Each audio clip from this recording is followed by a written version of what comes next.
Linear pair of जो pair of linear equation of two variable, उसमें हम लोग दो मेथड जान रहे थे, ग्राफिकल मेथड और अलजेब्रिक मेथड। तो अलजेब्रा भी दो तरह का था, एलिमिनेशन मेथड, सब्स्टिट्यूशन मेथड। तो उसको हम लोग सीख के दोनों को पहले प्रीवियस वीडियो में देख लिए। आज जो हम लोग देखेंगे वो देखेंगे ग्राफिकल मेथड। तो ग्राफिकल मेथड जो देखेंगे उसमें क्या करना है, तो graphical method of solution of a pair of linear equation. अब यहाँ देखिए दो चीज़, अब यहाँ दिया हुआ है कि अगर एक पेयर ऑफ लीनियर लिखा हुआ है कि pair of linear equation which has no solution. अगर एक लीनियर इक्वेशन है, जैसे अगर देखें कि x plus 2y is equal to 3। अब यहाँ भी है कि x plus 3y is equal to 6, लेकिन यहाँ पर अगर इसका सॉल्यूशन नहीं, यहाँ तो सॉल्यूशन निकल जा रहा है, काट रहे हैं तो यहाँ पर 5y is equal to 9 solution निकल जा रहा है। लेकिन अगर यहाँ पर सॉल्यूशन नहीं निकले, तो सॉल्यूशन नहीं निकले तो उसको हम लोग कहते हैं inconsistent, is called inconsistent pair of linear equation. यानी जिसका कोई सॉल्यूशन नहीं है, कोई सॉल्यूशन नहीं, जिसका आंसर नहीं निकले, उसको इनकंसिस्टेंट कहते हैं। तो उसका जब ग्राफ आएगा तो ग्राफ को सबसे पहले हम सिखा देते हैं कि प्लॉट कैसे करते हैं। तो ग्राफ के लिए सबसे पहले ये देखना होगा, ये उन बच्चों के लिए है जिनको लगता है कि मैथ बहुत कमज़ोर सा है, उनको समझ में नहीं आ रहा है। अब ग्राफ को कैसे प्लॉट करना है इसको पहले सीखना है, हम लोग इसको इस ग्राफ के माध्यम से समझते हैं। सपोज ये ग्राफ पेपर से, तो ग्राफ पेपर आप देख रहे होंगे कि अगर इस मेन लाइन को देखेंगे, यहाँ पर गौर करिएगा कि इसका मेन लाइन को देखेंगे कि ये जो एक सपोज ये देखिए ये एक लाइन है, बीच में मोटा लाइन है। तो यहाँ से एक लाइन ले लिए, इसको सीधा, मेरा हो सकता है टेढ़ा हो रहा है, उसको ध्यान नहीं दीजिएगा क्योंकि मोबाइल में जो स्क्रीन है उसमें रूलर लग नहीं सकता है, एक अंदाज से करना है। तो ये जो इस साइड का यहाँ पर इसको कहते हैं हॉरिजेंटल लाइन। यहाँ से ऐसे करिएगा हॉरिजेंटल लाइन, पैरेलल लाइन, इस तरह से गया। तो ये मोटा मोटा जो लाइन दिख रहा है, ये जो मोटा मोटा दिख रहा है, यहाँ से एक लाइन कोई भी गिर लीजिए और इसको एक्स एक्सिस कहिए। क्या कहिएगा इसको? X axis. तो यहाँ से यहाँ घींच लिया, देखिए ये लाइन ऐसे एरो मतलब दिया ऐसे करके कि ये लाइन बढ़ सकता है, ये लाइन इधर देख सकता है बढ़ सकता है। लेकिन यहाँ पर क्या है, एक्स है और यहाँ पर एक्स डैश है। एक्स डैश मतलब इस साइड जो है ये निगेटिव है, इस साइड जो है यहाँ और बीच, और इस यहाँ से फिर ऊपर से एक नीचे, यानी इसको वर्टिकल लाइन कहते हैं। यहाँ भी एक मोटा देखिए, यहाँ भी देखिए कोई भी एक मोटा लाइन यहाँ से दिया हुआ है, 10-10 का दिया हुआ है। अगर इसको गौर करिएगा ग्राफ पेपर को, अगर इस जगह पर देखिए, इस जगह पर अगर इस लाइन को देखिएगा तो ये मोटा लाइन है, यहाँ पर इस तरह से करके। तो यहाँ पर देखिएगा कि एक यहाँ से जो ये मोटा लाइन थे, एक बोल्ड लाइन है यहाँ से, और यहाँ से एक लाइन खींच लिए। अगर यहाँ से खींचे तो यहाँ देखिएगा 1 2 छोटा छोटा दिया है, बॉक्स टाइप ऐसे करके दिया हुआ है, ऐसे करके दिया हुआ है। तो ये 1 2 3 4 5 इससे ये तो बड़ा करके हम दिखा रहे हैं, ये 10 है। तो इसको इसी तरीके से मान के अगर हम सपोज और 1 2 कर देना, जैसे यहाँ पर आया तो यहाँ से यहाँ के बीच में 10 है, यहाँ का बीच छोटा छोटा 10 है, यहाँ का बीच 10 है। तो यहाँ पर लिख देंगे 1 2 3 4 5 6 7 8, और इस तरह से इस अगर यहाँ 0 लिख दिया, 0 के इस साइड क्या हो गया -1 -2 -3। अगर सपोज हमको प्लॉट करना है, जैसे x का वैल्यू सपोज 0 है और y 2 आया, तो अगर हम इसको प्लॉट करेंगे तो x यहाँ 0 यहाँ पर है, तो यहाँ पर देगा नहीं। अब ये x में पहले खोजेंगे, इस तरह से हॉरिजेंटल लाइन में खोजेंगे कि कहाँ पर 0 है, तो 0 यहाँ पर है। फिर हम बोले y2, तो 1 2 यानी y में चल जाएंगे और यहाँ पर ऐसे करके डॉट देके गोल कर दिए। फिर उसी तरीके से अगर दिया हुआ है कि अगर सपोज दे दिया कि x3, अगर x3 दे दिया, लिखा हुआ कि x3 और इसको मैंने कि y1, तो इसी में अगर प्लॉट करेंगे तो देखिए x में इस लाइन में खोजेंगे तो 3 का यहाँ पर है, और तो यहाँ डॉट नहीं है, y भी है। अगर y 0 होता तो इस जगह पर होता, लेकिन y 0 नहीं है। यहाँ पर हम बोले कि y1 है, तो 1 ऊपर की ओर बढ़ेंगे, x3 और y1, तो यहाँ पर आ गया, ऐसे घेर देंगे। वैसे ही अगर हमको बोला कि x2 है और 1.5 है, तो देखिए 1.5 होगा तो 1 के और ये यहाँ से 2 के बीच में आधा है, यानी यहाँ पर हो गया। तो इस तरह से ग्राफ को प्लॉट करेंगे। तो हम लोग यहाँ पर अभी हम पहले ये देख रहे हैं कि इस वक्त जैसे इनकन्सिस्टेंट, अगर ये दोनों लाइन, जैसे 2 लाइन दिए यहाँ पर ग्राफ पेपर में, अगर इनकन्सिस्टेंट की नो सॉल्यूशन है तो क्या होगा कि ऐसे लाइन आ जाएगा। ग्राफ का ये जो दूसरा लाइन है ऐसे टकराएगा नहीं, एक लाइन ये रहेगा, एक लाइन ये रहेगा, यानी एक दूसरे का पैरेलल, जैसे रेलवे ट्रैक जैसा।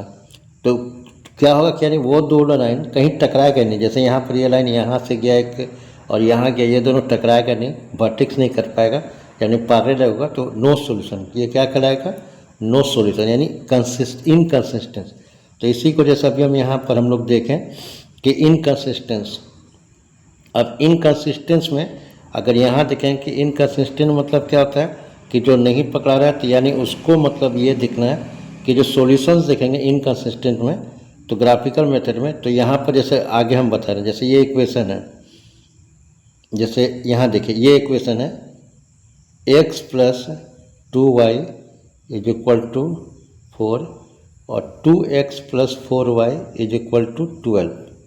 तो यहाँ देख रहे ये इसको जो ई साइड वाला को इसको a1 मानेंगे और x वाला को a1 और ऊपर वाला इक्वेशन का और इसको a2 मानेंगे, यानी a1 हो गया यहाँ पर 1, a2 हो गया 2, और से ही यहाँ पर b1 को मानेंगे, देखिए यहाँ पर दिया ये वाला 2 और ये 4, तो ये दोनों कट गया, यानी 1/2, यानी b1 b2 भी 1/2 हो गया। तो यानी देख रहे हैं कि a1/a2 और b1/b2 अगर दोनों बराबर है, लेकिन c1/c2 बराबर नहीं है, 4/12 यानी 1/3, तो वो क्या कहलाएगा? No solution. जैसे यहाँ पर देखिएगा इस बॉक्स में कि नो सॉल्यूशन यानी पैरेलल लाइन है। तो यहाँ पर देखिए ये इक्वेशन का जो भी हम एग्जांपल बताया था इसका निकाले, तो 1/2, फिर 2/4 का यहाँ गया 2/4, तो कट गया 1/2, फिर 4 - 4 ये भी 1/3, यानी a1/a2 ये दोनों इक्वल है, ये इक्वल नहीं है, तो ये कैसा लाइन कहलाएगा? Parallel lines. इसको निकाल लीजिएगा, और इसी को पैरेलल लाइन्स को हम लोग क्या कहते हैं? इनकंसिस्टेंट।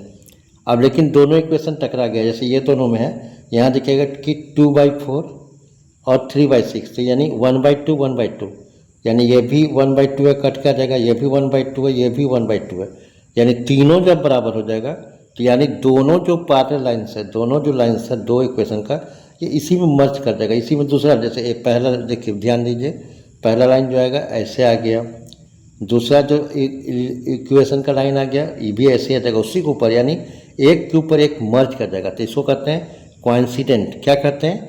कोइंसिडेंट, यानी ये डिपेंडेंट है। क्या कहलाएगा? डिपेंडेंट, कोइंसिडेंट, यानी इसमें यहाँ भी आंसर है, यहाँ भी आंसर है, यहाँ भी आंसर है, यहाँ भी आंसर है, ये लाइन पूरा का पूरा टकरा गया, यानी मेनी सॉल्यूशन। क्या कहलाएगा? Many solution. वैसे ही लेकिन अगर यहाँ पर देखेंगे कि आपका माने कि ये दोनों, जैसे ये दोनों यहाँ 1/3 है, 1/2 है, यानी 1/3 इज नॉट इक्वल टू 1/2, यानी a1/a2 b1/b2 बराबर नहीं होगा।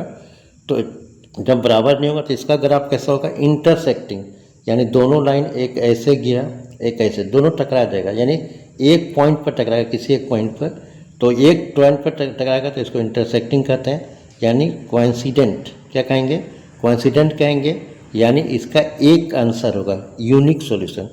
तो इस तरह से इसमें समझे। तो चलिए एक इक्वेशन लेते हैं, जैसे अगर इक्वेशन, जैसे अगर हम लोग एक इक्वेशन लेके समझेंगे, जैसे अगर इसमें देखिए करना क्या है निकालते समय, ये क्वेश्चन है कि सॉल्व द सॉल्यूशन, ठीक है, solve the solution through graphical method, ये क्वेश्चन आएगा बोर्ड में। तो यहाँ पर आप देखिए करना क्या है, तो सबसे पहले हमेशा एक इक्वेशन को, इस इक्वेशन को, तो पहले x को 0 मान लीजिए। If x is equal to 0 तो y कितना होगा ये फाइंड आउट करेंगे। तो ये 0 हो जाएगा, तो देखिएगा y यानी 3y इज इक्वल टू 6 और y इज इक्वल टू 6/3, 6/3, ये जैसे यहाँ पर 6 है तो ये कट गया 2, यानी y is equal to cut गया तो 2, यानी x 0 मानेंगे तो y इज इक्वल टू कितना आएगा? 2। तो यहाँ देखिएगा, यहाँ पर बॉक्स में इसका जो होगा यहाँ लिख लिया, देखिए x इज इक्वल टू 0 तो y इज इक्वल टू 2। अब इसी तरीक़े से इसको फिर अब y को 0 देंगे, पहले ही क्वेश्चन का भी देख रहे हैं, अब किसको देखे थे? x 0, अब y को 0 डालेंगे, y को 0 डालेंगे तो 3 × 0 0 और x इज इक्वल टू 6, यानी x इज इक्वल टू 6 आ गया। यानी पहला इक्वेशन का देख रहे हैं कि x को y को 0 डालें तो ये 6 आ गया, यानी दो ही तो हम लेंगे, कितना लेंगे? 2, 5, 3 भी ले सकते हैं, 5 भी ले सकते हैं, लेकिन आप कोशिश करिए कि एक को x को 0 मानिए और एक y को 0 मानिए, तो परीक्षा में झंझट नहीं होगा। उसी तरह से दूसरा इक्वेशन का, तो पहला इक्वेशन का आते हैं कि x 0 y 2, तो यहाँ देखिए x 0 यानी यहाँ 0 हो गया, y 2 यहाँ ले लिए।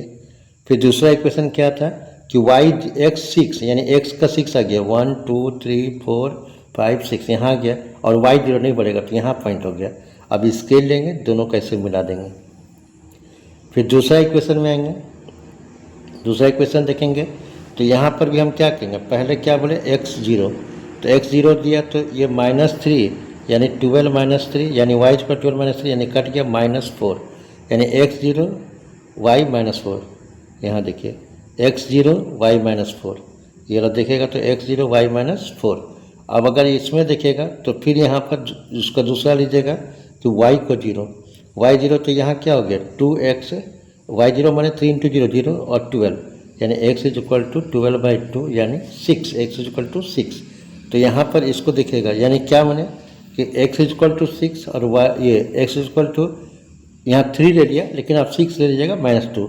तो यहाँ देखिए इसी तरीक़ा से लिए कि यहाँ पर क्या है, यहाँ पर x0 y -4, तो -4 है तो नीचे क्यों रहेगा, यहाँ आ गया ये पॉइंट। तो फिर हम क्या बोले थे कि x का 0 और ये y ये x6, तो x6 y0, फिर यहाँ से लाइन मिला दिए, तो ये दोनों लाइन जब इसके रख के दोनों को मिला दिए यहाँ कट गया, तो यही इंटरसेक्ट पॉइंट है यानी यही आंसर है, x is equal to 6 y is equal to 0। तो इसको हम जैसे 2-3 ये हो गया ग्राफिकल मेथड, इसको हम लोग ऐसे भी बता चुके हैं कि इसको एलिमिनेशन मेथड भी देख सकते हैं। एलिमिनेशन मेथड जैसे क्या होगा कि इसको ऐसे करेंगे डायरेक्ट और किसी को काट देंगे तो ये कट गया, तो 2x + 2x तो 3x इज इक्वल टू 18, ये पहले का वीडियो में देखें तो x इज इक्वल टू 6।